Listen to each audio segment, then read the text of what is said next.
Então, gente, vamos lá, boa noite. Vamos começar o nosso estudo agradecendo a Deus a oportunidade da gente estar fazendo esse trabalho, da gente estar tentando cada vez mais aprender um pouquinho. Vamos continuar. Nós Hoje a gente vai falar. Está cortando aqui, deixa eu ver se eu abro mais aqui. Eu estou cortando a imagem. Deixa eu ver. Aqui assim, tá melhor? Deixa eu ver no. ah, tá, tá bom. Pronto, eu tava vendo se tava cortando ali pra gravação, mas tá bom. Vamos lá, vamos fazer a nossa prece e o pessoal vai entrando à medida que for se organizando. O som tá alto aí, tá bom pra vocês ouvirem? Tá ótimo, tá ótimo. Então, meio divino Mestre Jesus, te agradecemos pela noite de hoje. Te pedimos, Senhor, nos ilumina, nos protege, nos permite, Senhor, aproveitar ao máximo o estudo que nós estamos realizando. Que a tua luz e tua bondade, meu Deus, nos envolva hoje sempre. Bora lá, bora lá, bora lá. Deixa eu puxar ele pra cá. Tá aqui. Vamos lá. A avaliação. Alguém entrou? É a Luna. Oi, Luna, boa noite, seja bem-vinda. Acabamos de começar. A avaliação não é um fim, mas um meio que permite verificar até que ponto os objetivos ou as finalidades de um trabalho são alcançados. Então vamos lá. Não é algo muito comum no meio espírita, vamos admitir, tá? Você fazer um trabalho de avaliação da atividade. Mas eu acho que é algo que, na essência, precisa fazer parte. Seria nós fazermos uma verificação se os objetivos que nós nos dispomos ao longo do trabalho estão sendo alcançados, tá? Então, qualquer que seja a atividade na casa espírita, você fazer uma avaliação se os caminhos, as decisões, se as escolhas que foram feitas são as mais adequadas, se está havendo um retorno para quem está participando.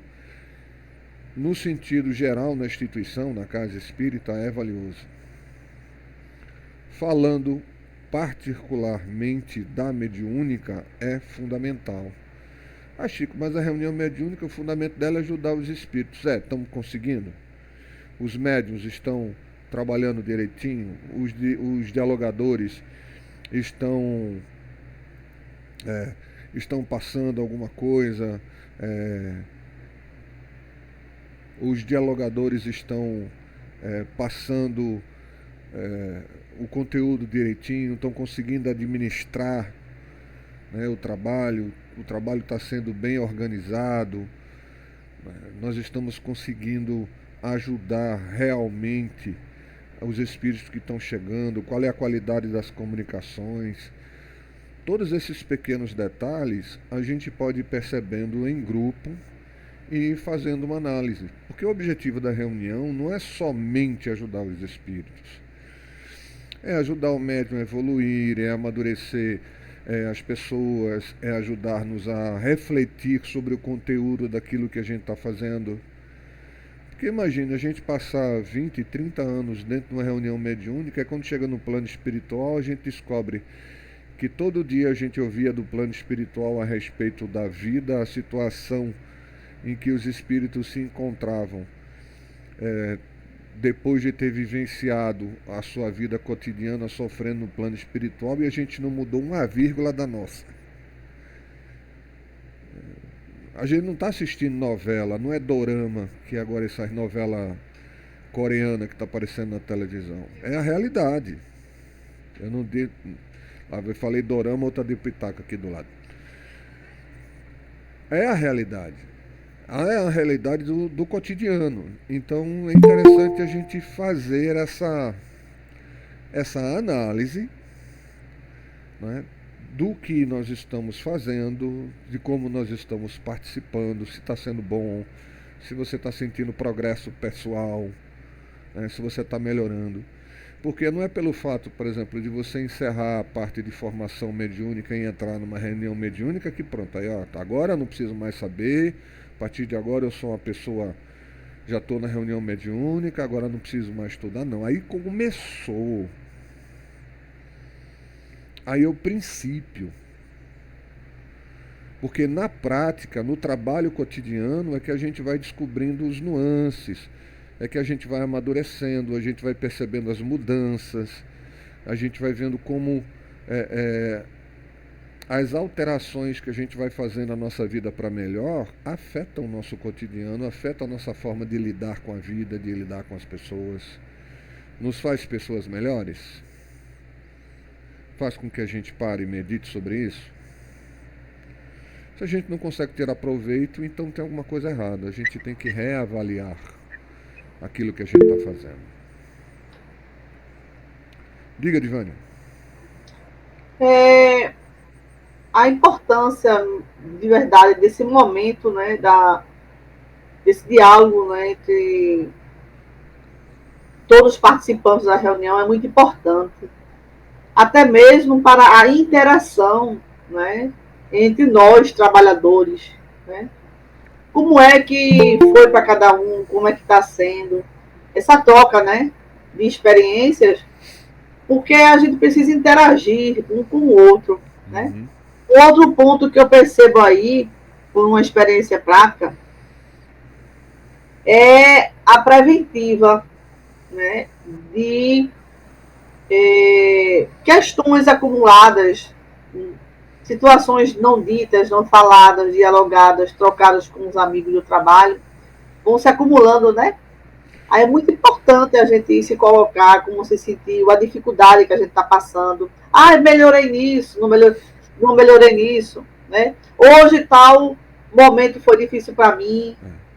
A Então, gente, essa interação é muito importante, a né? gente tem a capacidade de ter esse diálogo sem medo das outras pessoas pensarem mal de nós, outros, não, eu não vou dizer isso, não vou mostrar uma fraqueza, que aí o pessoal vai se aproveitar disso. A gente não tem esse pensamento. Uhum, A gente não pode ter esse pensamento.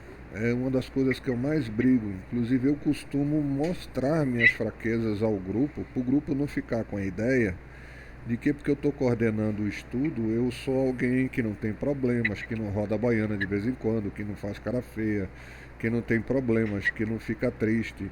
Ah, eu sou um espírito iluminado. Pitombas que eu sou um espírito iluminado. Eu sou uma pessoa como qualquer outra, que eu estou no processo de aprendizagem, e eu ainda sou mais necessitado do estudo do que a maioria. É só você pensar que eu tenho que repetir esse assunto todo ano. Então eu sou mais necessitado, porque eu tenho que revivenciá-lo, reexperimentá-lo e analisá-lo todo de novo. Então, para mim, é de fundamental importância. Está sendo enriquecedor, tremendamente enriquecedor. Muito. Eu nunca tive a oportunidade de saber tanto. E já está cheio de espírito querendo atrapalhar seu trabalho. Os encarnados tem um bocado. Tem uns para dar vontade de dar uns cascudos. eu tenho percebido, por exemplo, eu sentia muita. Eu me sentia envergonhada, né? De dizer para a mesa, para o grupo, né? Que eu não sabia como fazer, eu não sabia quem estava falando, se era eu ou era um espírito. E aí eu estou trabalhando muito essa questão de perder o medo, de perder a vergonha, né? E Uhum. está sendo legal. Está sendo legal e eu estou melhorando muito. Tá certo, vamos continuar aqui, senão a gente não sai. Vamos lá. Aconselho André Luiz, não permita que suscetibilidades lhes conturbem o coração. Dê aos outros a liberdade de pensar, tanto quanto você é livre para pensar como deseja. Cada pessoa vê os problemas da vida em ângulo diferente. E muitas vezes, uma opinião diversa da sua pode ser um grande auxílio em sua experiência ou negócio, se você se dispuser a estudá-la. Então é o seguinte, se você não pensa igual a mim, não é por isso que eu não vou ouvir o que você tem a dizer, ou a gente não pode fazer uma análise em cima. É só diferente. Eu me lembro que numa oportunidade eu fui convidado para trabalhar na psicografia, e à época eu desenhava, né? Eu já vinha fazendo um desenho mediúnico há algum tempo. Então o dirigente na época da parte de assistência mediúnica, né, no geral, ficou muito interessado em desenvolver essa questão do desenho. Aí me colocou na reunião de psicografia, que seria a reunião mais próxima do que eu pretendia fazer. Mas entende, eu não pintava mediunicamente, eu desenhava. Então era um desenho a lápis, não era tinta, feito você vê não. Aí eu cheguei na reunião, conversei com a dirigente da reunião, disse, não, seu fulano falou comigo, você vai começar a gente hoje, né? Aí eu levei o papel específico, tudo mais, para fazer os desenhos. Que se de repente durante o trabalho eu desenhasse. Mas daí começou a reunião e ficou evidente para mim que a dirigente estava muito incomodada. E eu senti uma vibração muito estranha vindo dela. Sabe quando você vê que visivelmente a pessoa está constrangida? Eu estava sentado bem do lado da dirigente da reunião. Aí, antes de começar a desenhar, um dos desenhistas que me acompanhava à época se aproximou e disse, olha, a gente não vai continuar porque a dirigente da reunião está totalmente contra. Ela não concorda com essa reunião ter alguma coisa relacionada a desenhos. Na mente dela, essa reunião só pode ser de psicografia, então não cabe desenho aqui. Ela concordou com o dirigente que está acima dela, mas mentalmente ela discorda de tal ponto que aí a gente vai atrapalhar todo o equilíbrio da reunião porque o dirigente está desequilibrado. Então a partir de hoje a gente não vai trabalhar aqui, então você vai trabalhar só psicografia, tá bom? A gente não vai fazer isso não. A gente não vai prejudicar o grupo todo por causa de um trabalho só. E eles não desenharam mais. É interessante. A espiritualidade leva em consideração o trabalho de todos os médios e não de um só. E não era porque eu faço isso que eu tinha direito de perturbar o trabalho da reunião. Agora, por quê? Porque a dirigente não conseguiu expor ou dialogar e colocar. Se ela tivesse exposto para mim, talvez eu tivesse a oportunidade de explicar para ela o que ia ser feito, como ia ser feito, e talvez isso tirasse um preconceito que ela tivesse, né? Um preconceito no sentido do que é um preconceito. É uma ideia pré-concebida, é algo que você, por ouvir falar, por ter uma vaga ideia do que é, você assume uma posição com relação àquilo, mas na verdade você nunca vivenciou realmente, você nunca teve contato direto, você só ouviu assim de longe. Então o que ela talvez tivesse ouvido de longe, ela achou que seria feito ali e não cabia. E as referências que a gente tinha de desenho na época era de Gasparetto, né? Aquele sujeito que ficava pintando ali espíritos diversos, tal. E não era o trabalho que eu fazia, era muito diferente. Mas, enfim, aí, como a gente não tinha a oportunidade do diálogo, não houve essa oportunidade, a espiritualidade suspendeu o trabalho. Né? Então, você ter condições de dizer, poxa, eu não sei, eu não entendo, eu não concordo, eu não me sinto à vontade. Você tem a oportunidade de dizer. Se você dizer assim, eu não quero participar de uma reunião dessa forma porque eu discordo, eu digo, tudo bem, não tem problema. Você não vai ser execrado porque você concorda. Tem coisas que eu concordo, tem coisas que eu não concordo. Mas eu tenho que levar em consideração que se a maioria entende que seria o melhor, tudo bem. Aí se eu não quiser participar, eu não participo, mas nem por isso eu vou ficar triste, chateado, vou ficar com raiva, vou sair falando mal. Isso é que provoca, até eu lembro que eu falei no início, né? Que às vezes o que incomoda mais não são os espíritos desencarnados, são os encarnados. Porque os desencarnados, bichinho, eles já estão do lado de lá. Quem está aqui é que está correndo atrás do preju. Boa noite, pessoal. Ó, se sintam à vontade de interromper. Teve um rapaz que participou da outra vez e ele levantou a mão, mas como eu estou controlando vários programas, a tela às vezes fica cheia de informação e tem hora que eu não vejo o aviso de levante a mão, e às vezes não soa, porque tem muita coisa acontecendo ao mesmo tempo na tela. Então, se eu não ver você levanta a mãozinha para pedir para falar, você pode simplesmente me chamar: Chico, olha, tal coisa. Pode interromper à vontade, tá? A gente tem condições de lidar com isso numa boa. A gente justamente quer isso, a gente quer a interação, quer conversar, a gente quer a opinião. É uma ilusão a gente achar que todos nós vamos ter a mesma opinião e achar a mesma coisa. Mas a gente busca um meio termo. Se não fosse assim, a gente não teria condições, por exemplo, de receber pessoas que vêm de origens diferentes. Porque se você recebe, por exemplo, uma pessoa que é católica, mas uma pessoa que vivenciava o catolicismo, ou os evangélicos, né, o Umbanda, o Candomblé, quando ela chegar na visão espírita, ela vai ter muita dificuldade de adaptação, principalmente com relação à mediunidade. Então, se você não tiver condições de ouvir e de explicar e de mostrar por A mais B por que se faz dessa forma e não daquela, e tentar demonstrar, a pessoa vai ter mais dificuldade ainda. E tem gente que mesmo que você explique não se adapta. Aí não se adaptou, você não vai forçar, né? Vamos continuar.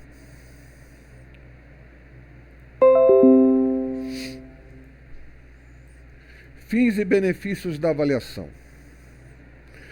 A avaliação deve sempre estimular a reflexão crítica das ações desencadeadas num trabalho ou na atividade. Vamos lá. A gente tem que levar em consideração que crítica não é falar mal sobre alguma coisa. Tá? Você tem a crítica construtiva e a crítica destrutiva.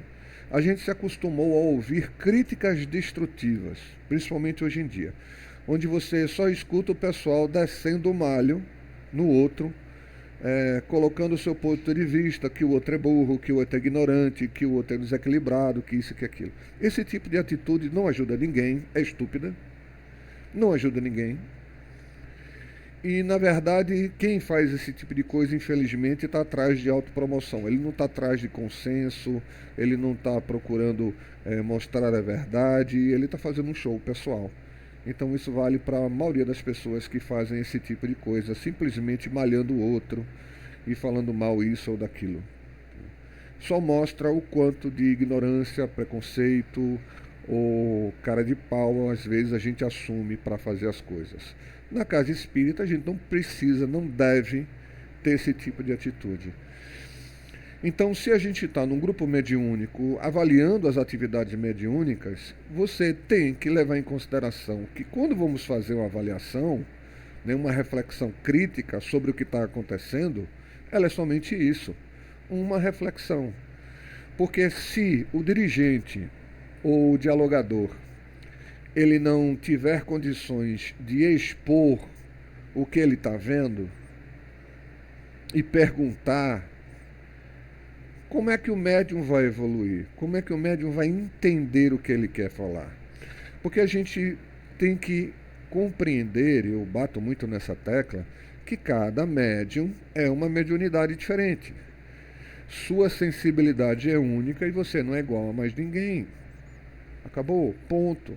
Isso é finir. Então, quando o médium chega para mim e diz, eu sinto tal coisa, eu tenho uma ideia do que poderia ser aquilo que ele está sentindo, porque como médium, eu já experimentei muitas daquelas coisas ou acompanhei alguém que sentia muito parecido. Então você faz uma ideia do que pode ser. E a única forma de você avaliar isso aí é justamente fazendo uma reflexão em cima, fazendo uma análise do que aconteceu. Por isso, analisar as próprias comunicações, né, analisar o conteúdo do que a gente faz, analisar os resultados da reunião é fundamental.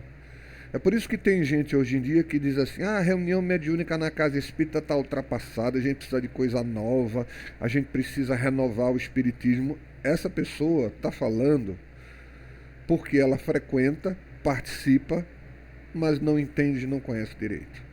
Se você compreender a profundidade que é uma reunião mediúnica, a gente não se aprofundou bastante para entender o que a gente tem, quanto mais para modificar de graça, sem qualquer noção, inventando modismos, uma coisa que funciona muito bem, obrigado. Então a gente precisa fazer uma análise séria sobre isso, primeiro estudando a fundo o que existe. Aí, uma vez que a gente entenda, por que não observar ou trazer algo que possa vir dentro do conhecimento espírita a agregar, a crescer e melhorar? Sim, mas é preciso fazer primeiro essas avaliações. O resultado da avaliação permite a correção dos rumos e a melhoria dos processos, desde que decisões efetivas sejam tomadas. Aí tem outro ponto. Não me adianta fazer a avaliação, perguntar, falar e conversar se eu não tomo uma atitude. Eu sei que o problema existe, sei que ele está lá, entendi o que está acontecendo. Mas eu não vou fazer isso não, sabe? Porque fulano é uma pessoa tão boa, ele é tão dedicado, ele vai ficar triste, vai ficar chateado. Eu digo, não, gente, vai dialogar. Não se vai numa reunião mediúnica, não se faz um trabalho de análise para se atacar uma pessoa ou um grupo, mas para fazer uma análise séria do que está acontecendo na casa, o que está acontecendo no grupo, no estudo, no trabalho. E se nós identificarmos a necessidade de mudar, a gente muda. Porque pode acontecer, muitas vezes, a visão que a gente tem é essa aqui: não, o dirigente vai mudar tudo porque ele achou que está errado. Mas pode ser ao contrário, o grupo pode achar que o dirigente está errando. E aí, como é que faz? Se o grupo achar que o dirigente não está tendo a atitude correta, o grupo não pode dizer ele não. Não pode chegar e, de forma civilizada, caridosa, educada, mostrar por A mais B que talvez fosse interessante ele rever aquela atitude. Porque no momento em que o nosso orgulho falar tão alto que a gente não possa descer do degrau da posição em que a gente se encontra para ouvir os outros, a gente está numa situação muito ruim. Porque eu tenho condições de ouvir. Se diz o seguinte: o líder é aquele que sabe para onde se deve ir. A posição do líder é aquele que direciona o grupo. Mas isso não significa, mesmo ele tendo uma posição de autoridade, qualquer que ela seja, não significa que ele não escute o que os outros têm a dizer. Então, mesmo que você esteja numa posição de mando e você diga, olha, nós vamos por aqui, ele pode muito bem acrescentar, nós vamos por aqui. O que vocês acham? Alguém tem uma sugestão? Alguém gostaria de dar uma ideia para complementar? O que vocês acham? Como a gente deveria fazer isso? Porque você estimular o grupo a integrar-se e participar, você só faz o grupo amadurecer. Não adianta uma única pessoa, né, que é chamado líder autoritário. Aquele líder que é muito bom trabalhar com líder autoritário. É ótimo trabalhar com líder autoritário. Você não tem que pensar, ele diz o que você tem que fazer. Faça isso, faça aquilo, faça assim, faça assado, ponto, acabou. Não tem diálogo, não tem conversa, é nesse rumo. E ele pode ser muito útil para o grupo. Mas eu acho o líder democrático mais interessante. Não é que ele só vai tomar uma atitude se todo mundo decidir pela atitude. Não, ele vai tomar uma atitude que ele acha mais correta dentro do conhecimento que ele tem. Mas ele está aberto a ouvir opiniões, a mudar de ideia se for preciso, a entender o que está acontecendo. Se a pessoa discordar, aí ele tem que entender e saber responder e defender o seu ponto sobre o que está acontecendo sem se sentir ofendido. Quando a gente começou a fazer esse trabalho, a gente começou principalmente no GEAP, né? As primeiras reuniões presenciais que a gente fez com grupos grandes foi no GEAP. E as primeiras reuniões envolveram trabalhadores antigos, que estavam há 20, 30 anos trabalhando mediunicamente. E teve trabalhador que peitou, disse, olha, você está chegando aqui agora dizendo que tudo que a gente fez ou a gente faz está errado. Eu disse, não, não é isso não. Se eu passei essa impressão para vocês, estou errado. Não é para dizer que vocês estão errados, não. É para dizer que a gente precisa avaliar se está bom. Se a gente não pode acrescentar, se a gente não pode ver mais, descobrir outras maneiras de fazer. Aí foi com base nesse debate, foi um debate mesmo, a gente debateu. Aí o pessoal começou a aceitar a ideia de trabalhar e de participar. E quando chegou no final, né, o próprio grupo reconheceu que houve um ganho de qualidade, um ganho no equilíbrio do grupo, um ganho geral dentro dos trabalhadores. Então, foram os trabalhadores que deram o aval para o trabalho. Por isso que hoje, graças a Deus, a gente tem um relacionamento muito bom nesse trabalho. Mesma coisa no Batuíra. A gente começou, né, fazendo esse trabalho, era um grupo bem menor, mas a gente cansou de ter debates homéricos, inesquecíveis, né? Alguns dos nossos debates no Batuíra. Por quê? Porque você tinha médium de 20 anos que nunca tinha passado por um processo de educação mediúnica e ele tinha aprendido de uma forma, o que não estava errado. Só que havia outras maneiras de você aprender, de você tentar ver que isso lhe ajudaria. Então, quando você vai fazer uma coisa nova, se você está muito habituado a uma antiga, é natural você ter resistência, faz parte do jogo. Vamos lá. Vocês estão muito calados, viu? Gosto de gente calada não. Avaliação, reflexão, correção, ação, certo? Esse é o processo avaliativo, ou seja, a gente faz uma avaliação, reflete sobre aquilo que a gente achou importante, sobre o que a gente achou que deve ser fixado ou que deve ser mudado. A gente corrige os rumos daquilo que a gente acha que necessita haver uma melhoria, né? A gente decide as correções e parte para pôr em prática. Quer dizer, o processo de avaliação, ele não é só a crítica. O processo de avaliação é a crítica, a reflexão sobre ela, o debate sobre ela, a identificação do que a gente precisa mudar e melhorar e fazer as mudanças. Porque se a gente sabe o que está errado, a gente identifica os pontos errados, a gente analisa esses pontos, a gente reflete sobre aquilo ali, descobre aquilo que a gente precisa corrigir. A gente precisa corrigir essas coisas. E na hora H, fica na área da conversa, não vai adiantar de grande coisa. É a mesma coisa se a gente fazer, por exemplo, o famoso conhece-te a ti mesmo.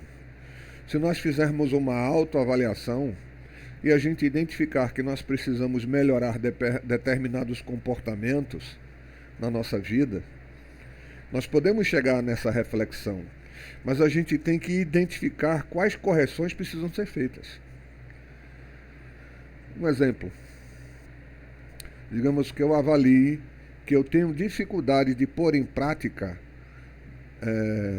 por exemplo, organizar o meu tempo e adquirir um hábito novo. Por exemplo, a gente pede para todo mundo orar ao acordar, orar antes de dormir. E eu não consigo fazer isso. Então eu sei qual é o problema. O meu problema é que eu tenho dificuldade de disciplinar meus horários. Eu sou meio assim, vou levando, vou empurrando com a barriga. Então qual é a correção? Minha correção é que eu preciso estar atento e exigir de mim mesmo isso. Mas não adianta eu fazer essa avaliação, ter noção do que eu preciso corrigir e não tentar. Porque muita gente acha que quando a gente tenta melhorar, a gente vai melhorar só porque a gente tentou. Funciona assim não. É um processo de um dia atrás do outro. Eu vou melhorando a cada dia, eu vou me tornando uma pessoa melhor, eu vou melhorando, eu vou me equilibrando, eu vou buscando uma vivência melhor de mim mesmo. Quer dizer, você pode usar essas informações a nível pessoal, profissional e pessoal e dentro de uma casa espírita. Então, por exemplo, numa reunião como a gente faz, na reunião prática, toda reunião no final a gente faz uma análise. Aí você pode reparar que não importa o que tenha acontecido, eu friso os principais pontos e digo, eu agi assim por esse motivo. Aí eu agi assim porque eu sei, não. Eu agi assim porque por causa disso, dessa maneira, leva em consideração isso aqui, fazer dessa forma, para que você tenha uma ideia qual foi a sequência da tomada de decisão para fazer aquilo ali. Não foi porque eu chutei, não, foi porque eu parei, reflexionei e achei que, naquele momento, o melhor caminho seria esse. Por isso que quando eu estou dirigindo a reunião, eu não dirijo a reunião como médium, eu dirijo a reunião como dirigente ou como dialogador. Diga, Divânia. Assim, é bem interessante assim, o que está sendo dito, assim, mas eu escutando e refletindo, né? Para que realmente aconteça, né? Essa avaliação, reflexão, correção e ação, eu percebo que exige, né, muita flexibilidade, né? Muito querer de verdade, né? Que isto aconteça, porque uma coisa, como você falou, né, às vezes o médium antigo está tão rotulado, está tão quadradinho que tem que ser daquela forma, né? E qualquer ponto de vista diferente o ameaça, né? Tipo, eu só sei fazer assim, para mim é assim. Então, eu acredito que para que ocorra realmente essa, essa avaliação, né, exige de nós, né, essa flexibilidade, né, esse espaço de escutar de verdade o outro, a Sim. dificuldade do outro, o limite do outro. E que É, eu nem sempre estou certa. Nem sempre estou certa. é. E Então, eu esse. acho que para acontecer isso aí, Francisco, vai exigir de verdade, pode ser outras palavras, outros sinônimos, né? Mas eu estou usando a palavra flexibilidade. Eu Mas é preciso ótimo. ter de mim, né? É. Ser flexível para ouvir o João, Maria, Mané. E aí, puxa, é diferente do que é para mim. E aí, como é que eu vou interagir? Aí Né? que entra o papel, aí que entra o papel do restante do grupo. Se alguém do grupo tem dificuldade de entender ou de aceitar alguma coisa, o grupo deve ajudar na questão da reflexão. Né? Aí o Duarte até colocou aqui, ó, o Wellington. Eita, fala, Wellington. Ele fica calado, fica mandando textinho. O texto some, filho. É muita coisa nessa bexiga. Não controla, não. Ai, Ai, Chico. Jesus. Não, termine de comentar o que você estava comentando, que eu entro com outro assunto. Tá certo. Ó, agora fala, vamos? Quero você falando. Veja só. É justamente aí que entra o papel do dialogador, que entra o papel do dirigente e do grupo como um todo, porque a gente precisa se apoiar. Porque se a gente começar aí, fulano é cabeça dura, fulano é assim mesmo, não, fulano não melhora, fulano não é desse jeito, ele não quer ouvir ninguém. Aí o grupo está agindo errado com relação ao outro. A gente está fazendo com o outro que ele, a falta de caridade de não entender que ele tem dificuldade de compreensão. É preciso entender isso. Se ele tem dificuldade de compreensão, a gente precisa trabalhar com ele. Todo mundo que já deu aula numa sala de aula ou num grupo Sabe que tem aquele aluno que faz 1 milhão de perguntas e ele não entende o conteúdo das respostas e mesmo assim ele continua fazendo perguntas. Às vezes numa quantidade que começa a atrapalhar a aula. Aí ele começa a irritar as pessoas que estão participando e, se der bobeira, ele irrita o expositor. Então o expositor ele tem que saber ajudar aquela pessoa que não está fazendo aquilo de má fé. É porque a capacidade de compreensão dele é aquela. E se você quer ajudá-lo, você tem que ajudá-lo aí a saber que tudo tem limites, tem que ter uma disciplina. Então você faz uma pergunta, mas você tem que dar tempo dos outros fazerem também, dos outros entenderem. Aí você vai ajudando aquela pessoa, diz, olha, depois eu respondo a sua pergunta, porque agora a gente precisa manter-se no tema.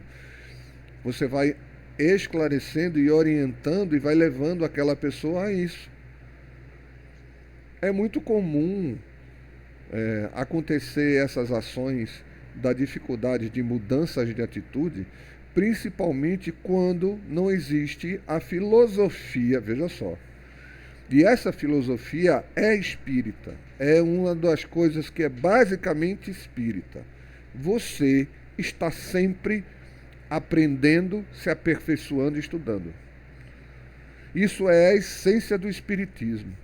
Por isso que muita gente, às vezes, reclama e chama o espiritismo de elitista, porque o espiritismo é para pessoas cultas, não sei. Não, é porque ele é difícil de compreensão. Então, se chegar uma pessoa que tem pouco conhecimento, ela pode ter uma percepção de conhecimento, uma percepção de conteúdo maior até de quem é estudado. Porque vai também da maturidade espiritual da pessoa. Mas ela vai sofrer um pouco, por quê? Porque ela não tem acesso à leitura. Às vezes tem pessoas que são analfabetas que deram exemplos de trabalho, de doação e de aprendizagem fantástico, só ouvindo. Aprenderam muito mais do que os outros que podiam ler e estudar. Porque quando ela ouvia, era a única arma que ela tinha, era escutar e raciocinar em cima daquilo que lhe era dito. Então ela conseguiu fazer isso muito bem. A grande questão é que a gente tem que aprender a lidar e conviver com as pessoas que pensam diferente. E às vezes é difícil, porque tem pessoas que às vezes a gente cria, como é que eu vou dizer?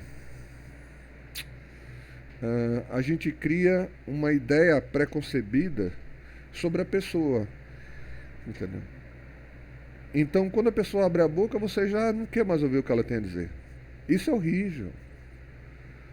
Isso é horrível. Isso cria um clima de perturbação, de desequilíbrio dentro do grupo. É isso que a gente precisa trabalhar. Eu posso até discordar de fulano, mas eu não posso me sentir contrária a ele. Quando esse tipo de sentimento ocorre, você abre brechas espirituais. Aí sim causam problemas espirituais, né? Começa a haver ataques dentro da casa. Mas diga, Wellington, fale. Eu estava comentando que quando essa questão da disciplina, né? Eu li alguma coisa assim, tudo na vida tem um ritmo e uma disciplina. Então, coração, né, as suas vísceras, tudo tem um ritmo e uma disciplina. Então o sol, a lua, enfim, as estações, e a gente também precisa dessa disciplina. Se a gente não tem, é pra gente ter, né, como você estava dizendo. Ah, não fala não, eu brigo tanto comigo mesmo que eu tenho agonia. Aí eu tava, outro dia, eu faço o evangelho no lar, dia de domingo, 18 horas.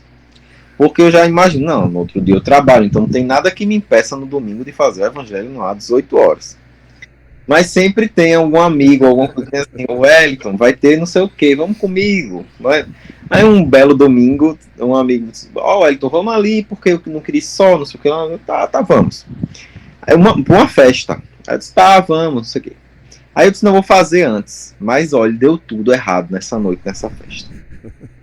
Tudo errado. Aí, enfim, eu nunca mais. Aí outro domingo ele fez, amigo, vamos pra uma festa. Não posso. Gente, boa noite, viu? Boa noite, meu querido. Não posso de jeito nenhum. Meu evangelho no lar é de 18 horas. Eu não mudo mais o horário nem o dia desse evangelho.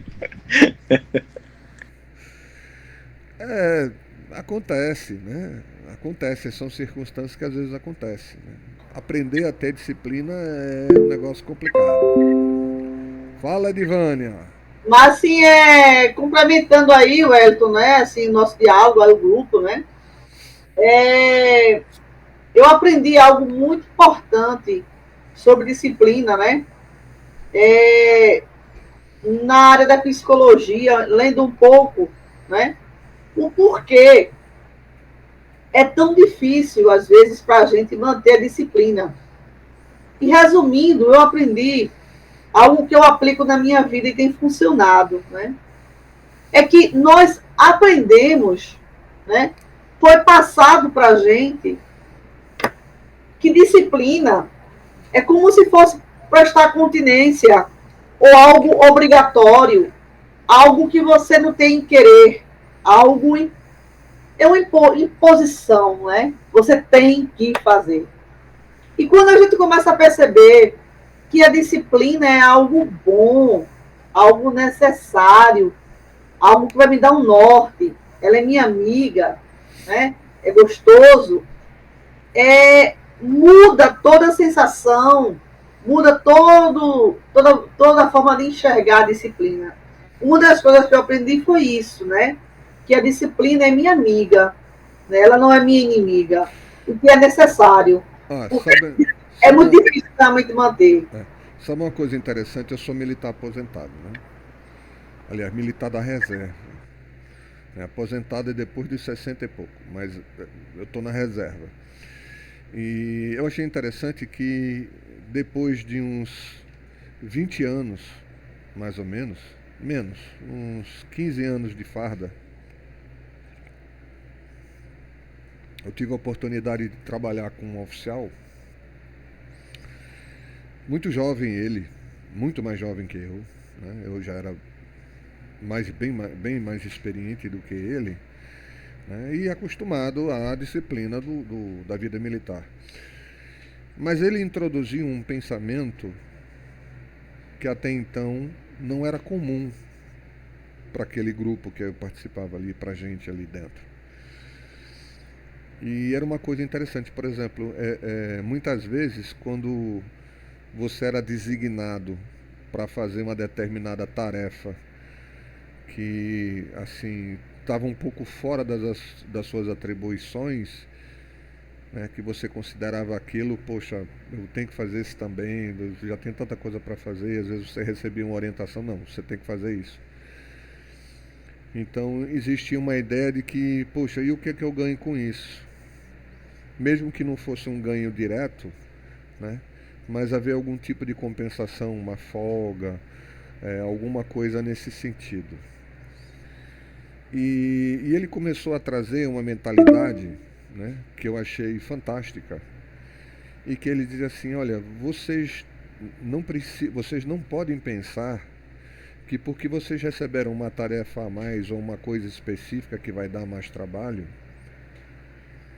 vocês têm que esperar que isso lhes seja recompensado. Isso já faz parte daquilo que vocês fazem. Aquilo que você tem que fazer, você tem que ser o melhor que você puder naquilo que você faz. Eu comecei a ver de uma forma diferente as atividades. Porque não é porque você está recebendo uma ordem que você vai fazer bem com medo de você ser punido porque você não fez. Porque como um profissional, você precisa ser o seu melhor. Você precisa fazer o seu melhor, independentemente para quem esteja dando a ordem e por quê. Você é que tem que olhar e dizer assim, esse é o meu melhor. Eu ter a consciência que o meu trabalho precisa ser exercido da melhor forma possível. Isso me ajudou muito no meio militar, isso me ajuda muito na minha vida como um todo.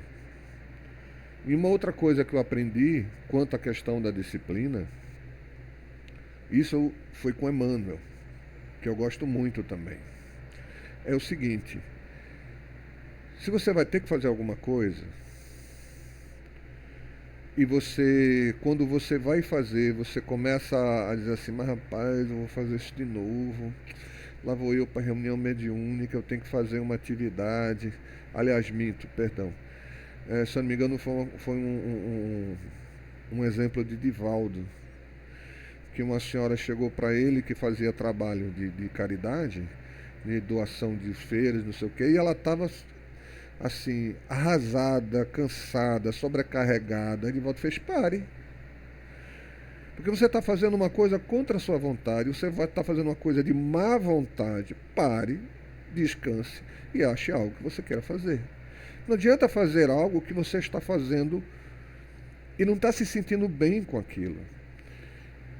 Então, se a gente está participando de uma atividade e não está sentindo prazer em participar, tem alguma coisa errada. Você tem que avaliar. Por isso que essa avaliação é fundamental. Não é só avaliar se a reunião está certa, se a gente está fazendo do jeito certo. É avaliar como está funcionando como um todo. Está todo mundo satisfeito? Tem alguém insatisfeito? Com o quê? Como? Por quê? Porque se eu vou para uma reunião mediúnica, não me sinto bem, não me sinto à vontade entre as pessoas, um clima não é bom. A melhor coisa do mundo é a gente sentar e conversar sobre. Para a reunião, digo, vamos conversar. Vamos tirar essa dúvida, vamos por que está esse clima? O que é que está acontecendo? Por que isso aí? Não adianta a gente ficar passando um paninho em cima, dizendo assim, somos todos bonzinhos, que Deus nos abençoe, que Jesus vai ajudar a gente, se a gente não toma uma atitude positiva em relação àquilo. Não é fazer um confronto, é fazer uma avaliação e um diálogo e descobrir o que está causando o mal-estar. Isso é a melhor forma, porque é a realidade. Então, toda vez que eu vou fazer alguma coisa e que vem um sentimento assim, pô, lá vou eu de novo para esse trabalho, na hora eu começo a avaliar. Eu estou dizendo isso porque eu estou cansado, eu estou sobrecarregado, eu estou fazendo isso contra a minha vontade, ou eu estou fazendo isso porque eu gosto, porque eu quero ajudar as pessoas. Qual é o meu objetivo? O que é que eu estou ganhando como pessoa por isso? Porque não é uma questão de obrigação, não, é de viver. A gente não deve fazer caridade porque eu não faço caridade para ir para o céu. Eu não estou preocupado em não passar pelo umbral e ir direto para o nosso lar. Não estou preocupado com isso, não. Eu estou preocupado em viver da melhor maneira possível diante da minha consciência perante as leis de Deus. Isso aí eu preciso ter. Então, se eu faço uma avaliação, eu estou fazendo uma coisa que eu gosto, que eu me sinto bem. Eu até brinco com o pessoal e digo assim, quando você disser que hoje é o seu pior dia, que você está se sentindo péssimo, é o dia para você ir para a reunião. Mas aí você tem que avaliar se esse dia péssimo é toda vez. Não é uma coisa ou outra que acontece, ou é um momento que você está passando. Se é toda vez, você tem que chegar, sentar e avaliar. E levar isso ao grupo. Olha, eu não consigo me sentir bem, então tem algo que eu tenho que avaliar. Ou o grupo está com problemas, ou eu estou com problemas. Se o grupo está com problemas, todos precisam fazer alguma coisa. Se eu estou com problema, o grupo deve me ajudar e eu também. A gente falando aqui de disciplina, vê como é interessante e importante a questão do posicionamento pessoal. Por isso que a gente fala que o médium que não estuda, o médium que não trabalha em grupo, o médium que não consegue ter essa visão de conjunto, ele vai sofrer muito. Porque ele vai virar joguete da espiritualidade inferior. Infelizmente. Raros são aqueles que conseguem ter uma linha de pensamento moral e de esclarecimento para lidar com isso sozinhos. Nós todos estamos aprendendo, nós todos estamos evoluindo, né?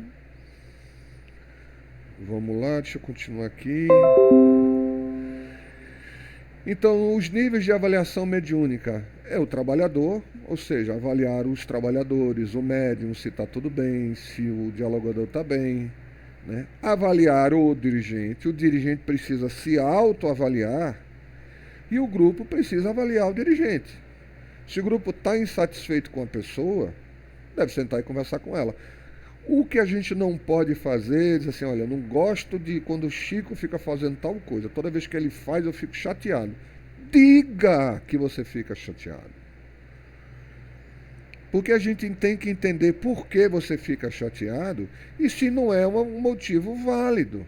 Pode ser só uma impressão da sua parte, mas isso está lhe afetando. Se isso está lhe afetando, afeta o grupo.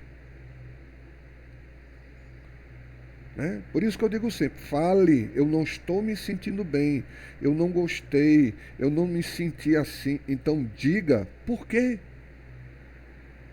Coloque para fora. Você pode simplesmente discordar, faz parte. Se todos nós tivermos a mesma opinião, o mundo deixa de ser mundo. Tudo vai ser da mesma cor. E é bonito justamente quando fica colorido, ou seja, temos opiniões diferentes. O que a gente não precisa ter é não se aceitar e dialogar, porque ou é do meu jeito ou não é de jeito nenhum. Aí é um problema pessoal que vai depender muito da própria pessoa alcançar. Porque aí você tem que ver até que ponto somos nós que estamos querendo impor ao grupo um ponto de vista. E acontece. Acontece, não é pouco não, acontece muito. Vamos em frente. Então, o que tem que ser avaliado? Os níveis de avaliação. O trabalhador, seja ele o passista, seja o dialogador, seja os médiums, o dirigente, o método, a gente está fazendo, está dando certo? Está sendo bom? Está funcionando? Gente, isso aqui é uma dor de cabeça. O método. Sabe por quê? Porque não funciona igual para todo grupo. Toda vez que eu monto um grupo de estudantes, eu monto um grupo de formação da mediunidade, tudo que eu planejei para o grupo anterior não funciona no seguinte. Embora eu dê mais ou menos o mesmo conteúdo, mas a forma como eu dou ou como eu lido com o grupo às vezes muda. Então eu tenho que levar em conta como esse grupo se sente. Então tem coisas que avançam muito rápido e outras empacam. Aí eu tenho que mudar. Digo, não, aqui não está funcionando, vamos de novo, vamos tentar dessa forma. Deixa eu tentar dessa maneira para ver se dá. Eu vou tentar dessa outra maneira para ver se funciona. E assim a gente vai adaptando e voando. É uma coisa dinâmica. É uma coisa extremamente dinâmica. Pessoas são uma coisa dinâmica. E o resultado, eu tenho que ver se está dando certo. Se chega no final e a grande maioria se sente bem, satisfeita e avança, fantástico. Então está dando certo. Está melhorando, está crescendo, está se desenvolvendo, a coisa está funcionando. Você tem que avaliar, você tem que entender. E quando não der certo para um ou para outro, você tem que sentar e avaliar. Por que não deu certo? Por que eu não estou conseguindo alcançar o objetivo com essas pessoas ou com esse grupo? Então é um trabalho que exige boa vontade. Não é fácil, mas também não é impossível de ser feito. Níveis de avaliação. No caso do trabalhador, conhecer a si próprio, né? Aí, no caso, essa avaliação não é da parte do dirigente para o trabalhador, mas é da parte de cada um para si mesmo. Conhecer a si próprio, respeitar os seus limites. Exemplo, é muito comum o médium chegar na casa espírita com medo. Pô, eu tô com medo, tô ansioso,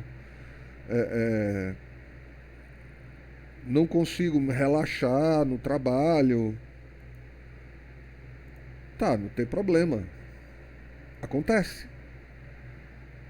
Então, se você está com medo, a gente precisa trabalhar o medo. Não adianta eu tentar fazer com que você acompanhe o restante se você não consegue. Aí a gente vai trabalhar aquele medo. Eu preciso trabalhar. E muitas vezes eu não trabalho o indivíduo, eu trabalho o grupo. Porque eu sei que às vezes um que fala que está com medo, 90% está com medo. Só que um teve coragem de abrir a boca. Aí quando um fala, o outro fala, eu também, eu também, eu também, eu também.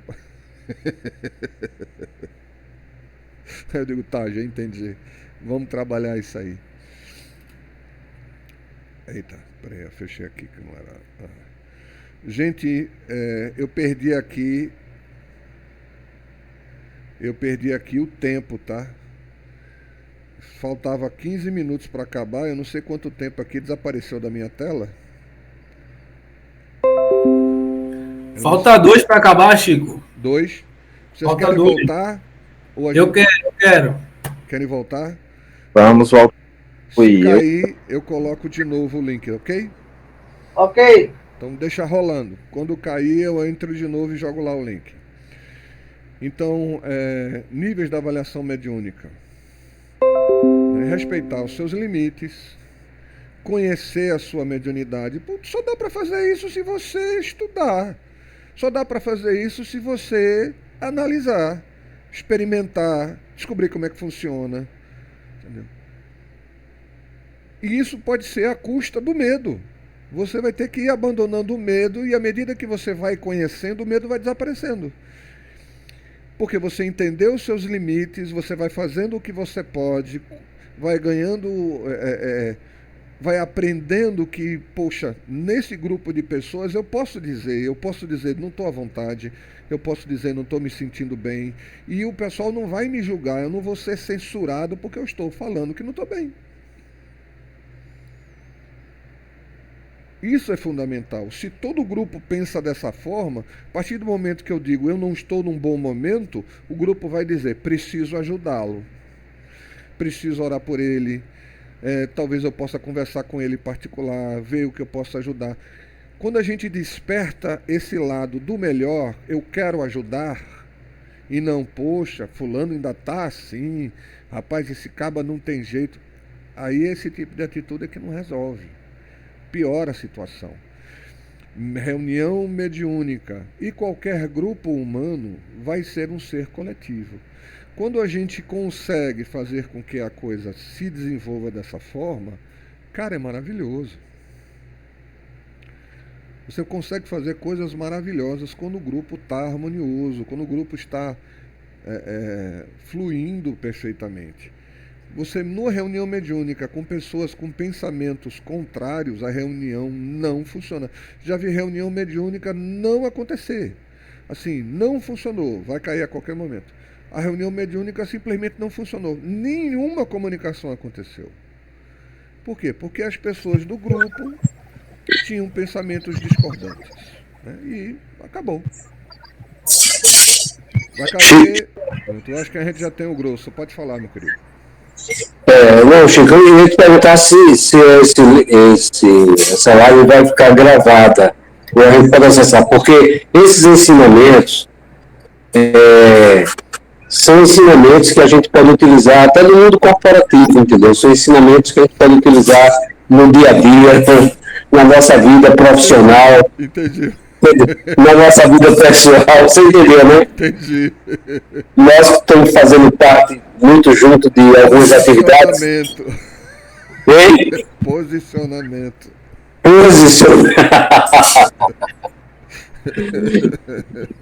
Entendeu, né? É porque a gente está estudando a mesma coisa lá fora, né? Exato. Trabalho. Temos outras atividades em comum. Pois eu identifico como militar, que eu vivi uma vida assim, que você tem uma série de regras rígidas, entendeu? Durante muito tempo eu entendi que minha obrigação era cumprir as regras. Aí depois eu comecei a entender que não era minha obrigação cumprir as regras. Era minha principal ocupação era fazer o que estava determinado da melhor maneira possível. Eu não me preocupava em cumprir as regras. Eu me preocupava em fazer o melhor. Mudou tudo para mim a partir dali. Eu não estava preocupado em se alguém ia gostar ou não ia gostar do meu trabalho. Eu tinha que gostar do meu trabalho. Eu tinha que fazer o meu melhor. Eu que tinha que olhar para mim mesmo e dizer assim, terminei meu dia e meu dia foi muito bom porque eu fiz aquilo que eu tinha me preparado para fazer, né? Faz parte também. Quer falar alguma coisa, Edvânia? Então, assim, só é, reforçar, né, essa importância da gente se colocar. É muito importante. Tudo muda, né? Porque quando a gente se coloca, quando a gente fala, claro, cada um tem a sua forma, tem o seu limite, né? Tem timidez, tem medo, tem insegurança, né? Mas é como você falou, a gente precisa ficar frente a frente conosco mesmo, né? Porque como é que o outro vai saber, o outro vai interagir, o outro vai compreender se eu não coloco, se eu não falo, né? Então são limites que a gente precisa realmente se deparar. Ontem no Batuíra, uma pessoa chegou para mim e falou sobre isso, assim, Edvânia, eu estou aprendendo como é importante a gente ter compromisso. Achei fantástico, né? Ótimo. Eu disse para a pessoa, nossa, sem o compromisso não funciona, né? A gente fica solto, né? Mas o compromisso, entenda, o compromisso é com você. Com você. Quando você assume uma tarefa, você não se compromete com a tarefa, você compromete-se consigo mesmo a fazer aquela tarefa da melhor forma possível. E por mais que seja algo até que você não queira fazer, você esteja obrigado a fazer, mas se é uma obrigação, eu vou fazer o meu melhor. E a partir desse momento, quando eu faço, porque eu vou fazer o meu melhor, eu preciso fazer isso, algo começa a acontecer, né? Sai do casulo. Você vai amadurecendo e o mais importante, você não precisa dizer a ninguém que você está fazendo o melhor. Você não precisa dizer a ninguém que você é responsável. Você não precisa abrir a boca. As suas ações vão advogar você, vão fazer por você, somente no ambiente de trabalho, entendeu? Agora, isso você tem que fazer, é aquela velha história, fazer por você e fazer aos outros eu gostaria que acontecesse com você. Então não é só eu vou fazer o meu melhor e cada um por si. Não é isso. É você fazer o seu melhor como indivíduo. E como indivíduo, como ser humano e como cristão, eu preciso fazer aos outros o que gostaria que os outros me fizessem. Não é uma atitude egoísta. É uma atitude inclusivista. É para incluir os outros nisso. Porque é muito interessante. Quando você... Pronto, eu vou dar um exemplo aqui, bem do meu ambiente. A gente trabalhava com outra pessoa que me ajudou muito, encontrei ela essa semana passada. Fazia muito tempo que a gente não se via, foi muito gostoso encontrá-lo. E ele era meu superior imediato. Eu era sargento, ele também, só que ele era mais antigo que eu. E ele era o encarregado e eu era o segundo depois dele. E a gente trabalhava no setor que era um setor que era alimentação de tropa. Então a gente trabalhava especificamente com isso, né? De possibilitar preparar o rancho, né? Organizar tudo ali para que estivesse a contento para quando chegasse as pessoas pudessem ocupar as mesas e se alimentar. Então, ao mesmo tempo que você faz um trabalho de atendimento, você tem que fazer ao mesmo tempo um trabalho de higienização, limpeza e organização simultâneo. Porque é muita gente, o ambiente físico não comporta todo mundo de uma vez. Então, nesse ambiente, era muito comum você receber soldados que eram temporários para ajudar, né? Havia muito mais soldados do que taifeiros à época, trabalhando, né? Porque o pessoal realmente dentro da faixa do trabalho. Eram mais soldados temporários, que passam 2 anos, no máximo 4. Então, muitas vezes, vinha um soldado para trabalhar com a gente e era considerado um mau elemento, que não gostava de trabalhar, que não gostava de de colaborar, que era indisciplinado. Só que o exemplo arrasta. E isso é uma das coisas que eu aprendi com esse meu amigo. Porque ele era o mais antigo, ele era a pessoa de mais idade, e ele era quem tomava a frente de tudo. Ele estava fazendo, ele não chegava para você e determinava que você fizesse, não. Ele ia fazer e disse: venha fazer comigo, venha aprender. Então os soldados, eles não tinham como não cumprir porque os sargentos estavam fazendo. Nós estávamos ombro a ombro. E o soldado vinha como auxiliar, ele vinha para aprender como era a melhor maneira de fazer. E ele não tinha como não fazer porque nós estávamos à frente fazendo. Ninguém precisava chegar e dizer a ele: olha, você tem que fazer assim, porque ele estava vendo.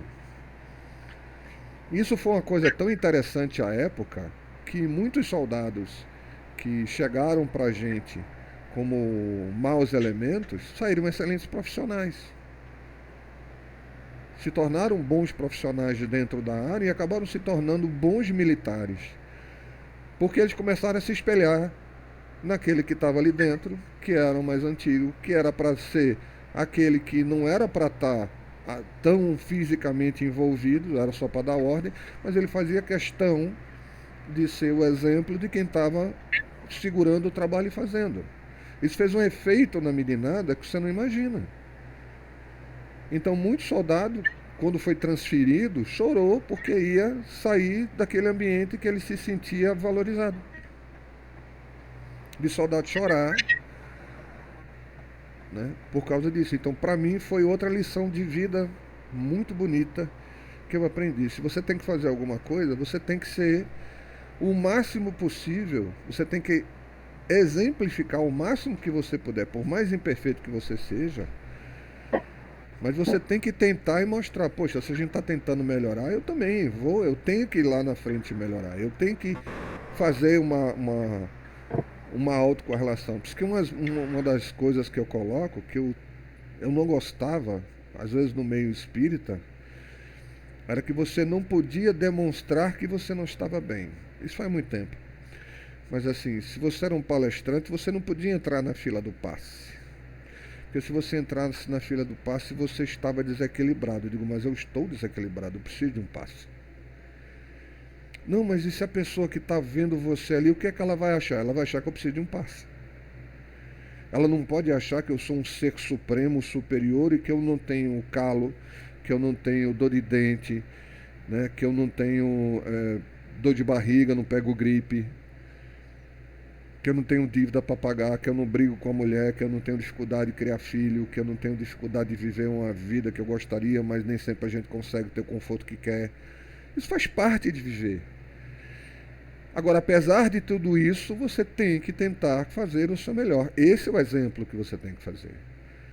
Não é você de repente mostrar que é superior, mas você tem que ter uma atitude superior. É a atitude de dizer: sou imperfeito. É tanto que o Wellington vai lembrar que a gente fez esse comentário, não é, Wellington? A gente viu o vídeo de Divaldo, que eu tentei passar aqui da outra vez, a gente não conseguiu. E no vídeo de Divaldo, o dialogador é colocado em xeque pelo espírito obsessor. Porque ele tem um comportamento que vai de encontro ao que ele está fazendo. Só que quando o espírito coloca isso para ele, em vez dele: sim, eu tenho muito que aprender, eu sou uma pessoa com problemas, veja, meu irmão, quanto eu preciso também de ajuda. Não, ele se coloca na defensiva e chama o espírito de mentiroso. Porque ele mesmo não admite que o que ele está fazendo está errado e que ele precisa mudar. Ele foi bater boca, não foi, Wellington? Ele foi bater boca com o espírito, começou a discutir. Então, uma coisa que a gente tem que trabalhar, inclusive é o próximo item ali da escala, né, é o milindre. Né? Inclusive, a turma disse que esse nome foi inventado no centro espírita. Porque é quando a gente se sente ofendido. Eu me lembro de um inesquecível, gente. Olha, isso faz muito tempo. No tempo que Kardec usava... acho que Kardec usava fralda, esse aí. Eu trabalhava na Mocidade. né? Nunca fui membro de mocidade, eu já entrei, caí de paraquedas como dirigente. Aí eu era dirigente de mocidade, combinei uma reunião com as pessoas, com os outros meninos da mocidade, e a gente estava num salão, tinha um salãozinho pequeno do centro, e tinha um ar-condicionado. Só que quando eu pedi licença ao presidente da casa para usar aquela sala, por causa do ar-condicionado, santo calor aqui em Recife, né?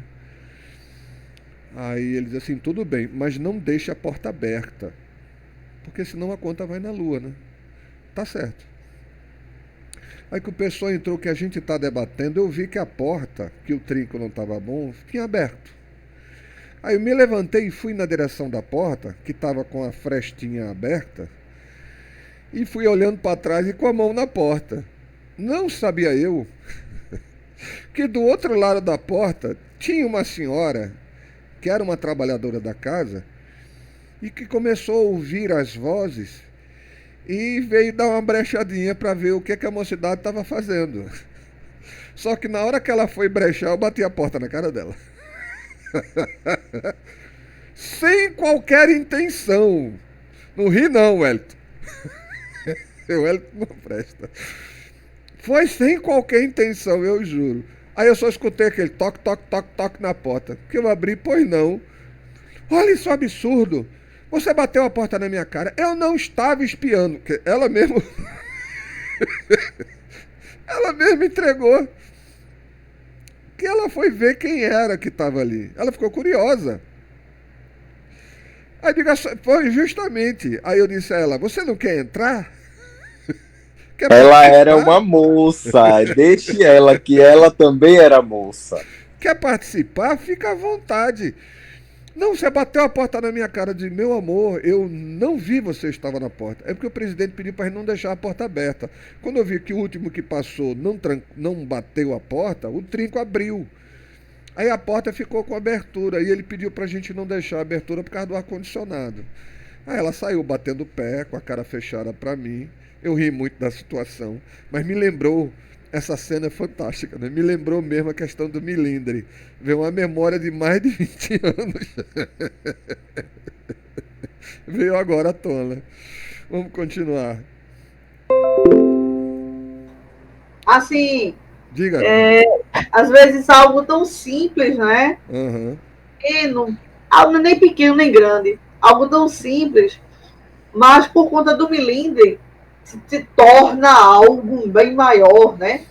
Aí fulano fala com fulano fala com fulano, daqui a pouco tá um tititi. É bem interessante isso. Então, assim, a questão do milindre é algo muito interessante a gente ver, né? Ser mais leve com as coisas, né? E falar com o outro, olhar nos olhos, se colocar, e evita muita coisa, né? Tá. Seja bem-vindo, Igor. Vamos lá. E o próximo ponto é você buscar a melhoria. Tá? A gente está sempre aprendendo, tentando melhorar, tá? Compreendendo que a melhoria não vai acontecer da noite para o dia. A gente está sempre aprendendo coisas novas e criar novos hábitos exige tempo e paciência. Não é de uma hora para outra, não. Então, nos níveis de avaliação, agora quanto ao dirigente. É preciso conhecer sua equipe. Eu posso não lembrar do nome, tá? Mas eu conheço vocês. É ruim eu lembrar do nome de todo mundo, é um problema. Acompanhar o tipo e a qualidade das comunicações.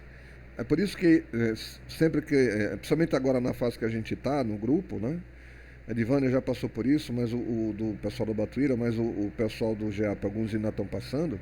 É por isso que a gente sempre pergunta, a gente estimula o trabalho e pergunta como é que foi, o que é que você sentiu, como foi a comunicação, porque ali a gente vai tentando identificar qual é a qualidade mediúnica do indivíduo e o tipo da comunicação que está acontecendo, né? Esse tipo de avaliação é importante. Acompanhar, orientar sobre a atitude dos médiuns. É por isso que quando eu faço uma intervenção em algum processo, em algum momento, aí eu explico por que eu intervim, por que eu falei tal coisa, por que eu tomei tal atitude, para que eu possa orientar a pessoa e ela veja que a minha atitude tem um significado. Entendeu? Tem um porquê, eu não estou fazendo aquilo só de picuinha não, tem uma razão, por isso que eu faço assim, por isso que a gente faz essa. Ah, tem essa comunicação, então vamos avaliar, será que essa entidade quer atrapalhar ou ela é um trabalhador? Será que é um espírito amigo ou é um espírito que não tem muito conhecimento e esclarecimento? Então a gente vai fazendo as avaliações, a gente vai perguntando, a gente vai olhando, porque a gente tem que fazer isso. Isso é a essência do trabalho no geral. Isso funciona no geral. Numa reunião de formação mediúnica, isso é essencial. Mas uma reunião normal, que já está com a maioria dos médiuns formados, isso também precisa acontecer. Por quê? Porque os médiuns evoluem. E o trabalho pode evoluir também. A espiritualidade pode achar que a reunião está em condições de o trabalho evoluir, ficar mais complexo, né? E isso a gente só vai descobrir pelo trabalho de avaliação.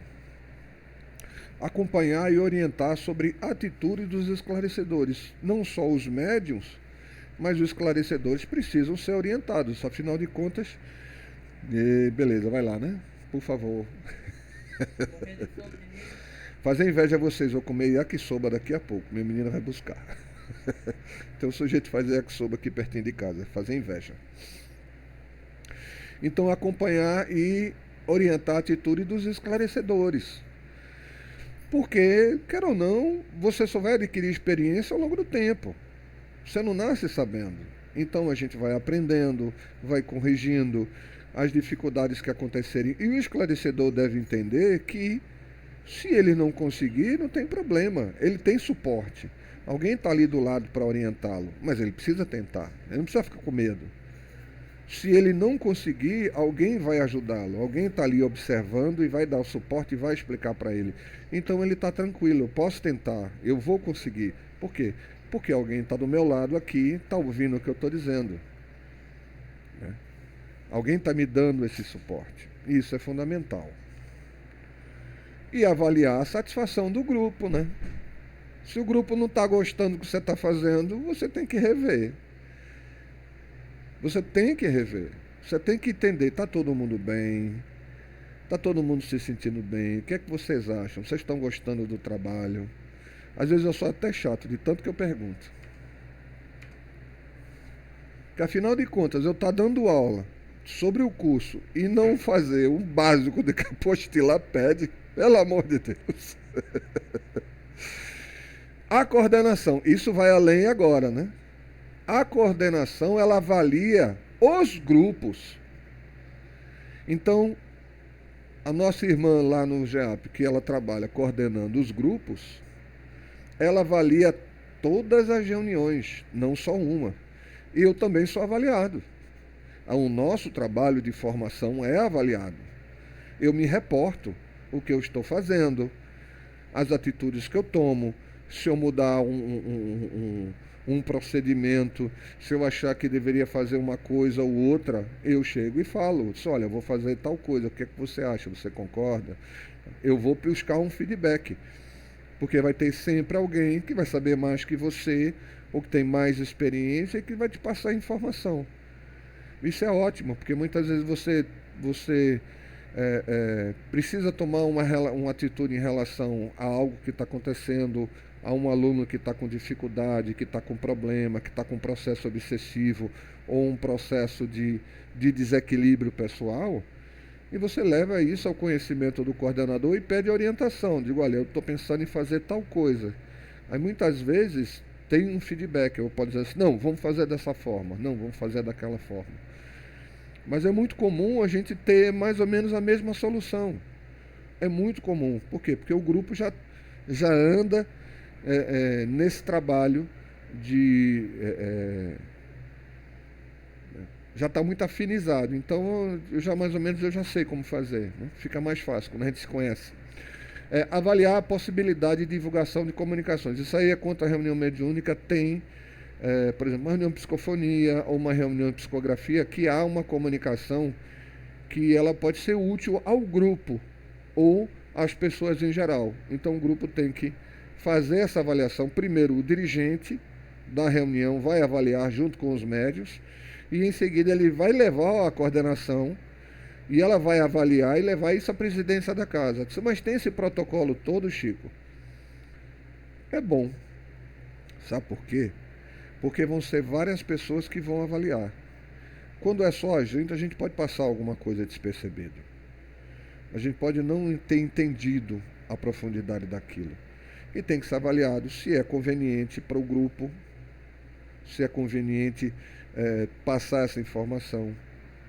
Né? Nos vídeos que eu coloquei para vocês, inclusive tem uma situação dessa. Tem uma comunicação que chegou no centro e era endereçada a outra instituição, ao presidente de uma outra casa. Só que quando chegou essa informação, o dirigente daquela reunião não achou que aquela comunicação fosse pertinente. Então ele resolveu aguardar. O que ele estava aguardando? Que houvesse outras comunicações que corroborassem aquela. Passou um ano e não houve nenhuma outra comunicação, até que o mesmo espírito voltou furioso porque não tinha sido obedecido. Vê que espírito iluminado, maravilhoso, né? Quer saber da situação? Assista os vídeos que está lá no nosso grupo de WhatsApp. Vamos lá. Corrigir e orientar práticas justamente para que a gente não comece a, de repente, inventar novela, começar a fazer um capítulo à parte, sem estar de acordo com o conhecimento e o procedimento do grupo. Qualquer coisa, qualquer atividade, qualquer mudança significativa na reunião, tem que haver uma orientação para saber se aquilo está de acordo com a doutrina, se aquilo foi debatido, se está de acordo com o que a instituição considera conveniente, que pode ser até doutrinário, mas não significa que naquele momento seja conveniente para o grupo. Né? Diga, Lucas. A coordenadora ou coordenador tem que ser muito, como que eu posso falar, instrutivo, né, nessa parte, porque ela tem uma visão, ou ele, né, tem que ter uma visão muito ampla, né, do que está acontecendo dentro da casa espírita. É por isso que presidente de casa espírita e coordenadores tem que ser pessoas que tenham um conhecimento básico. Nem sempre você consegue pessoas com muita experiência, né? Mas eu tenho dado sorte que as pessoas com que eu tenho trabalhado são pessoas muito experientes. Aí no Batuíra fica mais fácil, porque o coordenador sou eu mesmo. Então... Mas aí o que eu fazia? Eu passava para o presidente direto. Eu ia conversar com a presidente, explicar para ela o que estava acontecendo. Né? Eu não tomava nenhuma atitude sem haver um diálogo primeiro. Né? Isso é uma coisa básica, até pela minha autodisciplina, né? Pela minha forma de pensar, de autodisciplina, eu trabalho com. Eu não trabalho para você, eu trabalho com você. Entende? Então eu estou sempre tendo. O que eu puder fazer para que tudo dê certo, eu vou fazer. Essa é a minha filosofia. Eu trabalho com você. Eu não estou trabalhando para você. Eu não sou um simples subordinado. Eu sou o seu parceiro. Eu estou lá para botar para cima. Então, se eu observar, por exemplo, que eu tenho mais experiência do que o coordenador, eu vou ajudá-lo no que eu puder. Mas eu não vou tentar passar por cima dele nem atropelá-lo nunca, porque isso é uma falta de caridade. Eu vou sempre ajudar, eu vou sempre impulsionar a pessoa. Oferecer... O intuito, no caso, o intuito é sempre somar, né? Exato. Isso, essa é a visão cristã. E nós somos cristãos. Verdade. Muito essa é a ideia. Ui, saí daqui do coisa. Deixa eu voltar para lá. Direcionar o estudo que for mais necessário. Isso aí é mais o trabalho da coordenação. Né? A coordenação pode determinar, a gente precisa fazer. Tá, os médicos estão precisando de melhorar a questão do passe. O pessoal está fraco. Inclusive, foi a determinação da coordenação que criou esse estudo que a gente faz. Porque foi a visão, a análise do grupo que determinou, junto com a presidência, que a casa precisava de um trabalho de formação mediúnica. Aí eu fui e apresentei esse trabalho baseado nas apostilas da FEB. Como eu já era palestrante da casa, E eles assistiram, eles fizeram todo mundo, do presidente à coordenação, todo mundo fez o curso. Todos os principais médios da casa, assim, as pessoas mais antigas, fizeram também, de maneira que a casa toda sabe como é que funciona. Então isso deu o aval de funcionamento, tanto dos antigos, quanto no sentido de quem sai da reunião de novatos é muito bem recebido na reunião de antigos. Não tem aquela visão, lá vem gente nova, não tem essa visão. Por quê? Porque o pessoal sabe que o pessoal novo que está chegando teve uma base razoável, estudou e está lá para somar. Então isso vai criando um pensamento de coletividade que a gente precisa criar, é necessário. E avaliar a integração às outras atividades, não é só a mediúnica, mas avaliar as mediúnicas, os estudos, né, os trabalhos em geral que são feitos. Então o trabalho de coordenação é um trabalho complicado. Por isso que geralmente as pessoas que estão à frente da casa espírita precisam ser pessoas que têm não tem nada de especial, né? Mas é preciso que a pessoa tenha disposição de aprender, e quanto mais experiência, melhor. E graças a Deus eu tenho trabalhado com pessoas muito experientes, o que tem sido muito bom para mim. Eu estou aprendendo horrores. Então vamos em frente. Gente, olha, ainda faltam 4 slides. Vamos parar por aqui, porque a gente fechou 1h30. Próxima aula não repete? É melhor guardar um pouquinho para a próxima, né? Que o assunto tá bom. Tá porque bom. eu não consegui entrar muito no assunto, né? Porque, como eu sou novo, aí fica um pouco difícil, né? Para, né? Alinhar o pensamento. Aí você pode. Aí eu digo a você, você vai estudar, dá uma lida na apostila, tá? Que é a aula 5, a segunda apostila, aula 5 do primeiro módulo. Dê uma lida, que aí você vai ter uma geral e você pode trazer a sua opinião também.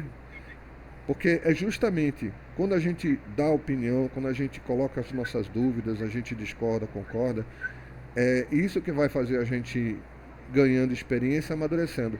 Porque, por exemplo, embora você não tenha participado muito de uma casa espírita, muita coisa que foi falada você pode usar no seu dia a dia. Eu uso na minha vida pessoal.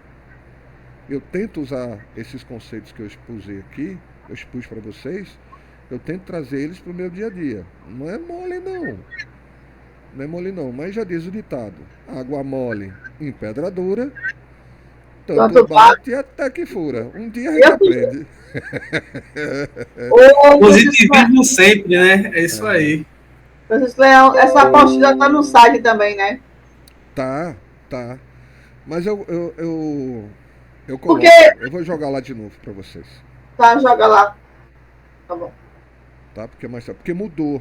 Inclusive eu mudei o link do site. Quando eu fui usar eu tenho uma apostila aquela verde, eu tenho ela impressa. Eu preciso ver se essa é a número. Acho que você pegou a primeira. Você estava. Eu acho que eu tenho uma 1. Primeira. Eu não tenho uma 2. Exato. Ela tá no site, né? Tá no site. Eu vou jogar para você. Daqui a pouco eu ponho. Então, gente, obrigado pela participação. Gravei. Tá? Muito obrigado. Tá? E eu vou botar o link para vocês lá, tá bom? Foi uma ótima reunião, foi muito divertido. Boa noite, gente. Boa noite a todos. Fiquem com Deus. Até quinta, se Deus permitir. Que assim seja. Tchau. Fiquem com Deus. Boa noite, tchau. Tchau, Velinha.